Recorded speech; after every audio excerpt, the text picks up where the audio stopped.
estimado televidente, un placer volver a saludarles en este su programa Claro y Oscuro, editado para Berea Visión, a quien agradecemos de antemano la oportunidad de poder tratar con usted, estimado televidente, programas de análisis y reflexión, y hoy que estamos ante esta gran oportunidad de compartir un punto de vista sobre el acontecimiento que tuvo la Iglesia Católica en estos días con relación a lo que fue la beatificación y posteriormente la canonización de dos supuestos santos. Esto es importante, estimado televidente, porque siempre vale la pena hacer un análisis serio, responsable, sobre la manipulación que se hace en la conciencia, pues no solamente del pueblo mexicano, sino de todo el mundo. Desde luego no es una voz solamente disidente, no es una voz nada más de oposición a este tipo de trámites. Desafortunadamente y afortunadamente por otro lado, son cientos de puntos de vista a nivel, digamos, intelectual, periodístico, de gente muy preparada, docta en la materia, que no ha visto con buenos ojos este tipo de procedimientos. De ahí que hoy queremos tratar con usted, estimado televidente, acompañándome aquí Esther Castellanos, nuestra joven historiadora. Bienvenida. Pues antes de seguir adelante, Esther, es un placer volver a reiniciar o hacer este intento de reinicio después de un proceso de recuperación. Me da gusto saludarte. Igualmente, y es un gusto volver a estar frente a cámaras y tener la oportunidad de llegar una vez más a sus hogares a través de este medio. Y gracias por la invitación. Bueno, hoy hemos preparado este tema, que es beatificación y canonización, un pingüe negocio de la Iglesia que raya en el cinismo, burlando inteligencia, moral y buena fe. Dentro del tema a tratar, hay algunos puntos que queremos de alguna manera destacar. Entre ellos está Juan Pablo II, una afrenta haberlo llevado a los altares. Hay motivos, hay razones, Esther Castellanos, muchísimos, para verlo desde este punto de vista. Otro punto es, el representante de Cristo en la tierra no necesita ni beatificación ni canonización. Por lógica, simplemente, Esther Castellanos, sin llegar muy a fondo, no es coherente, se me hace incongruente el hablar de un siervo de Dios, un representante supuestamente de Cristo en la tierra, que tenga que ser santificado, beatificado y en este caso canonizado, cuando los siervos de Dios, Esther Castellanos, traen algún privilegio en especial, definitivamente. Aquí habría, si me permite, hacer una pausa en esto. ¿En qué consiste la canonización? O sea, son varios pasos, o para qué sirven las canonizaciones, el hacer a una persona un santo. Sí.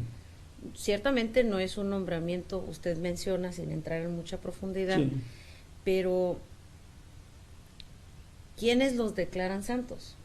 Tiene que ser un proceso que llevaba muchos años anteriormente. Hoy como que ha sido más expedito, ha sido más rápido, más express, precisamente gracias a Juan Pablo II, que muchas de las cláusulas que había para que fuera el proceso de canonización más retardado, hoy pues se ofrecen muchas facilidades. No hay que olvidar que él rompió récord en canonizaciones, canonizó a cerca de 400 personas. Sí. Entonces, aquí lo que llama mi atención es, usted menciona, el representante de Cristo no necesita ni una beatificación, ni que se le declare venerable, ni de que se le declare beato, ni mucho menos santo, porque eso ya ellos lo traen. Por naturaleza. Por naturaleza. Aquí es un proceso burocrático y es que económico. los hombres los declaren. Al final de cuentas es el hombre el que los está declarando. Un hombre santificando a otro hombre, que viéndolo desde el punto de vista religioso, no necesita Esther Castellanos de ese proceso, porque entonces se contradice lo que dicen las mismas escrituras, ¿no? Jeremías precisamente en el capítulo 1, verso 5, hace una mención y dice: antes que te formases en el vientre, te conocí, te santifiqué, dice, y te di por profeta a las naciones. Pareciera ser, Esther Castellanos, que el pensamiento, la visión, ese fondo que vieron los grandes iluminados de Dios, los profetas sobre todo, tenía una apreciación, una forma diferente de ver las cosas como actualmente lo quiere manejar la Iglesia católica. Y esto es natural. Si hay una persona elegida por Dios, se supone que viene preparada para ese fin, para ese trabajo, para esa comisión, y desde luego tiene que venir santificado, porque de otra manera, ¿de qué estamos hablando? Bueno, por ejemplo, lo que dice ahí en el libro de Jeremías, un ejemplo, analizaba esa cita que usted daba y dice, ¿verdad? Antes que te formase, es más, ni está diciendo que tú te formases, como diciendo que tú eres autónomo. Dice, antes que te formase, en el vientre te conocí. O sea, ¿quién lo formó? Ahí está dando a entender que el que lo había formado, el creador de todas las cosas, había sido Dios. Y luego dice, te santifiqué, te conocí, que tiene mucho también, esa palabra encierra muchas cosas. Así es. Te conocí, está hablando Dios con él. Te conocí. No es lo mismo decir conozco a ser conocido de. En este caso Dios dice, yo te conocí, te santifiqué, o sea, te aparté, te hice santo, te consagré y te di por profeta a las naciones. Así es. Y luego dice, más adelante, si mal no recuerdo en esa parte, que llega a haber un momento en el que el mismo profeta dice, bueno, pero ¿por qué si soy niño? Lo mismo que en su momento llegó a decir Moisés, no me siento capaz, no tengo palabras, y dice, al decir soy niño, quería decir que pues no se sentía apto para el trabajo, y sin embargo le dice Dios, no temas, yo seré contigo. Llevas la orden, vas con, en otras palabras, vas con mi autorización, y eso era lo que importaba. Definitivamente. Ahí no importaba si el pueblo lo consideraba que tenía mucha facilidad de palabra o que tuviera carisma, que tuviera una presencia extraordinaria que llamara la atención. Ahí nada tenía que ver eso, porque el que lo había mandado era suficiente. Es el que lo iba Era el que lo iba a defender y dirigir. Hay algo importante, Esther Castellanos. Este proceso se da a través de la historia bíblica. En todos aquellos grandes iluminados, ya lo vamos a explicar en su momento, se da incluso dentro de lo que viene siendo el tiempo de gracia, cuando ya Jesucristo se manifiesta, digamos, en Israel, como la esperanza de, pues que había en ellos, que iba a venir un libertador, un redentor, y que iba a hacer grandes cosas y que la vida iba a cambiarles. Bien, ese proceso se da en todos los elegidos de Dios, antes de Cristo y después de Cristo. ¿Qué es lo que sucede entonces en los tiempos actuales? ¿Estamos hablando acaso de una inopía? ¿Estamos hablando de un fanatismo?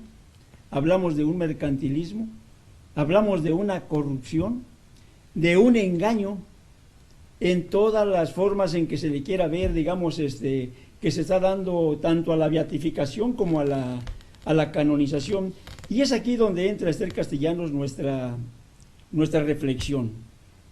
Si me permites, damos entrada a lo que va a ser, digamos, el tema, y ahí vamos a tener, digamos, ya una forma de ir analizando todo esto que se da, digamos, a través de los medios de comunicación, que pareciera ser que es una grande bendición, cuando debe tenerse una apreciación correcta de cómo ha sido el proceso de Dios en cuanto a los elegidos. Bien, cuando dice el profeta Jeremías, lo que acabamos de mencionar, dice que santifica, digamos, a los que elige antes de nacer. Y así lo mencionan directamente las Escrituras. Antes que te formases en el vientre te conocí. Antes que nacieses, lo que tú mencionabas, te santifiqué y te di por profeta a las naciones. estaba anunciando Esther Castellanos, según mi punto de vista, la magnificencia de Dios en cuanto a la elección de sus elegidos. Hablamos de los llamados directamente, hablamos de los que por consigna, digamos, son levantados, hablamos de los que por unción, de alguna forma les llega, digamos, la bendición de una elección, y puede ser por revelación, como fue dio en casos especiales, digamos, en el caso de Pablo, el apóstol de los gentiles, que viene precedido de una fama realmente nada favorable para él, perseguidor de la iglesia, un hombre que era muy celoso, digamos, en cuanto a la ley, un hombre que trataba de alguna forma, digamos, de hacer su trabajo de acuerdo a su punto de vista. Pero cuando Dios le llama, que es donde entra, por decir así, ya el plan, vamos a llamar, de Dios en cuanto a la elección, le dice algo importante: porque instrumento escogido me es este. Es derribado de la cabalgadura donde iba él, digamos, en esos momentos en persecución de algunos de los cristianos, es cegado, es de alguna manera, digamos, llamado, es instruido para la misión, le es vuelta la vista, porque así lo narran las Escrituras, Libro de los Hechos. y dice, pues, fue santificado, en este caso por el bautismo, porque hay que tomar en cuenta que fue bautizado el apóstol Pablo, y después santificado a través del Espíritu Santo. Todo esto para poder ministrar, vamos a decir, un tiempo de gracia para los gentiles. Así lo describe el Hechos en el capítulo 9, si por ahí, estimado televidente, de alguna forma usted quiere, digamos, corroborarlo. En el capítulo 9 de Hechos se habla claramente sobre el llamado que tuvo este hombre, siendo un perseguidor de la iglesia. Entonces, decimos nosotros, se manifiesta pues el poder, la grandeza de Dios a través, digamos, de una manifestación, de un llamamiento, después de una unción, de una santificación, y es enviado para los gentiles en cumplimiento de un ministerio. Aquí hay que tomar también en cuenta una cosa en cuanto a lo que llama usted el llamamiento, ¿verdad? Hay dos procesos que se dan en lo que yo analizando, viendo un poco a veces el proceso en las Escrituras. Sí, sí. Dice, ¿verdad?, que cuando vemos los ejemplos de los siervos de Dios, muchas veces ellos llevan su vida normal, ajenos a lo que es. La elección existe, Sí. porque si tomamos en base lo que dice en el libro de Jeremías, en el capítulo 1, volviendo al versículo 5, antes que que fueses formado, que te formase, que nacieses, ya había esa elección, selección, ya estaban dedicados para ese ministerio, para la misión, la misión que Dios les tuviera, ¿verdad? En su momento, como Moisés, el que él fuera el libertador del pueblo de Israel, sí, de que Josué fuera quien los introdujera a la tierra prometida, de David, que fuera el rey David, que también era un siervo de Dios, que también fuera un gobernante sobre Israel, y así sucesivamente, otros como Elías, que era su misión volver al pueblo, a quitarlos de esa apostasía en la que ellos habían caído. Así es. Y así nos podríamos ir en toda la historia bíblica, como nos menciona. Pero hay un momento en la vida de los elegidos, una es la elección, a la que hacemos mención, y luego viene el llamamiento. Sí. El llamamiento es cuando es la manifestación de esa elección, como en el caso de Pablo, que pues él llevaba su vida como perseguidor, y lo dice en el mismo libro de Gálatas, cuando los está narrando a los discípulos de aquellas regiones. Sí. Yo era perseguidor, era celoso de las tradiciones de mis padres, y por ese mismo celo, pues él estaba contra los creyentes, contra los cristianos. Pero dice, más cuando agradó a Dios, que me apartó, o dice la otra versión Plugo, me apartó desde el vientre de mi madre. O sea, no está diciendo en el momento que caí de la cabalgadura o de donde yo haya venido, o que oí la voz, dice, desde el vientre de mi madre, a revelar su hijo en mí, llegó el momento en que esa elección se iba a manifestar, que fue cuando, en lo que usted narraba, Sí, sí. pues cuando él cae, oye esa voz y le dice, ¿y quién eres? Señor, soy Jesús al que tú persigues, y le da una serie de instrucciones de lo que va a hacer. Y cuando Ananías va a visitarle, por orden del Señor, le dice, mira, pero si tú sabes que perseguía a la iglesia, dice, ve porque instrumento escogido. No está diciendo es un instrumento que yo voy a escoger. Estaba ya preparado. Dice, el instrumento escogido me es este. Uh-huh. Es decir, ya estaba predestinado, por decirlo así, Sí, así es. predestinado a llevar a cabo una misión. Fíjate que en esto creo que es importante para nuestros televidentes, de alguna manera, compartir realmente lo importante, lo interesante que es visualizar este concepto de un proceso especial que se da basado en la fe, en la santificación, en la preparación, en la revelación, en el conocimiento, para alguien que tiene que administrar lo divino. Se dice del llamado que no necesita la intervención de seres humanos, corruptos, deficientes, quienes pretenden de alguna manera purificar supuestamente y santificar con fábulas, con catequesis. Hablamos de desfasadas teologías impuestas en cónclaves por grupos de poder o gobiernos teocráticos plagados de corrupción, de pecado, de intereses personales y políticos.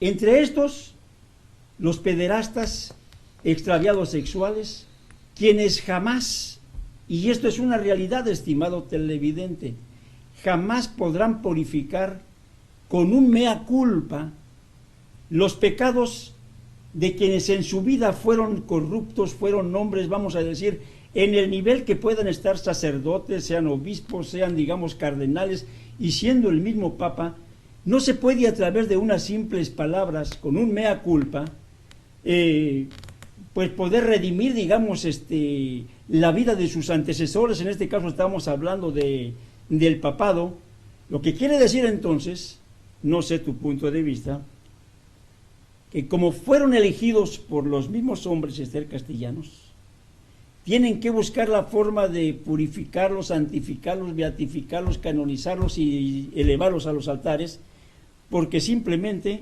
no fueron elegidos por Dios. Los elegidos de Dios, vuelvo a repetir, no sé tu punto de vista, ya traen una señal, ya traen una bendición especial, que es muy diferente a lo que los hombres puedan hacer en cuanto a la elección. El ejemplo lo vemos, volviendo al apóstol Pablo, en el libro de Gálatas, cuando inicia esa carta, llama la atención, porque dice Pablo, apóstol de Jesucristo, y luego dice, no por hombres, ni de hombres, ni por hombres. Es decir, y luego más adelante, cuando relata su llamamiento, dice, ¿verdad?, que si tratara de agradar a los hombres, o sea, en otras palabras, si los hombres lo hubieran elegido, si él hubiera sido apóstol por los hombres, pues muchos lo hubieran descalificado porque era perseguidor. Sí. Y si hubiera habido por ahí, puedes usar la palabra, mano negra, y que alguien le hubiera echado una manita para tener ese lugar de apóstol, pues hubiera tenido compromisos. Entonces él dice, ni por hombres, ni de hombres, ni por hombres. Ni por hombres. Sino había una voluntad superior. Elegido directamente por Dios. Por Dios. Dice, y en otra parte que me llama la atención, dice que si tratara pues de agradar a los hombres, no sería siervo de Dios. Y fíjate que en todas las cartas, y yo creo que esto vale la pena para nuestros televidentes remarcarlo, casi en todas sus cartas, Esther, castellanos, enviadas a los corintios, a los filipenses, a los colosenses, X, hace esa aclaración. Pablo, apóstol de Jesucristo, elegido según Dios, y no por hombres, ni por hombres. O sea, no tener Fíjate, compromisos. yo creo que esto es importante recalcarlo, porque los verdaderos siervos de Dios, ante los impuestos por voluntad humana, marcan una diferencia. Podemos decir, los elegidos de Dios reúnen características propias, Esther, castellanos. Sí. Bíblicamente, antes de Cristo y aún después de Cristo, vemos que el mismo formato, el mismo patrón que se utiliza para los elegidos por Dios antes de la gracia, es el mismo que se utiliza ya en los tiempos, digamos, de las gracias. Son elegidos por Dios, para empezar, les cambia el nombre, se ha dado en algunos casos, revela su voluntad, pues sí, habla por ellos y los defiende. tienen potestad sobre pueblos y principados, que esto es muy importante. Ahora, el único que puede en este caso juzgarlos es Dios. Es Dios. Entre otras, les da autoridad para dar a conocer la revelación de Dios y ministrar el orden sagrados en los altares. Estamos hablando de aquellos primeros que portaron en su pectoral, que esto es muy interesante, ser castellanos, para ir un poquito en contra de los que los hombres, valga la redundancia, de los que los hombres establecen, ¿no? Los primeros portaron en su pectoral, Hablando de los sacerdotes, portaron en su pectoral, en su diadema, una frase que era muy importante y decía: santidad en la diadema a Jehová. Ahí venían ellos manifestando la bendición que de parte de Dios traían como elegidos. No, y era una exigencia. Era una ley. No bastaba solamente con el hecho de que hayan sido elegidos para llevar a cabo ese trabajo como sacerdotes, hablando del sumo sacerdote, sino que también tenía que serlo en su vida. Así fue.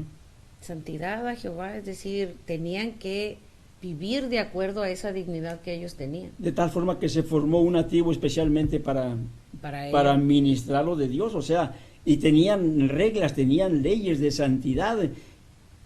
Esto que ven nuestros ojos últimamente, como lo que se dio este domingo pasado, en esta mentada beatificación y canonización, es una burla para mí, y yo lo veo realmente, Castellanos, como una burla para la inteligencia del pueblo. ¿Cómo se va a hacer santo a alguien que supuestamente representa a Cristo en la tierra? No, y hay otra cosa. Sí. Mire, en una ocasión, no sé si usted recuerde, ese lo traemos mucho a la memoria, sí, de aquellas palabras expresadas por el padre Rosada, Agustín Rosada. Sí. Era de ahí, creo que Tijuana, está en Tijuana. Estaba en el seminario ahí en Tijuana. En la Iberoamericana, era rector en la Universidad Iberoamericana de Tijuana. Cuando vino que traía las reliquias de Santa Teresita de Jesús, creo que, él andaban ahí paseando por todo Tijuana. Él dijo, le cuestionaron, bueno, ¿y cuál es la función de los santos?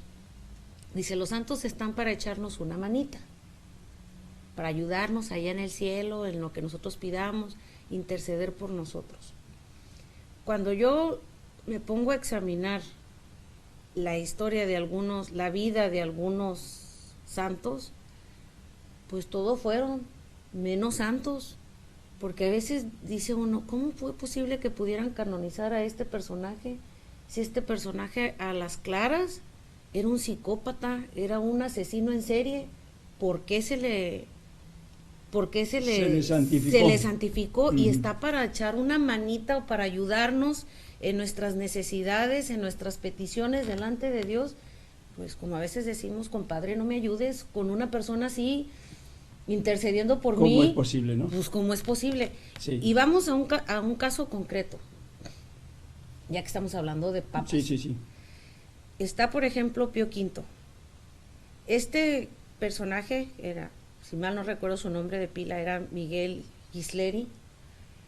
Este hombre creo que era dominico, pero él fue inquisidor general. Entonces imagínense, si era inquisidor general, era el jefe de la Inquisición, y hay documentos donde se dice las cosas que él mandó decir. Mira, cuando en los cárceles de la Inquisición vas a poner un crucifijo, son las instrucciones, no me las estoy inventando ni sacando de la manga.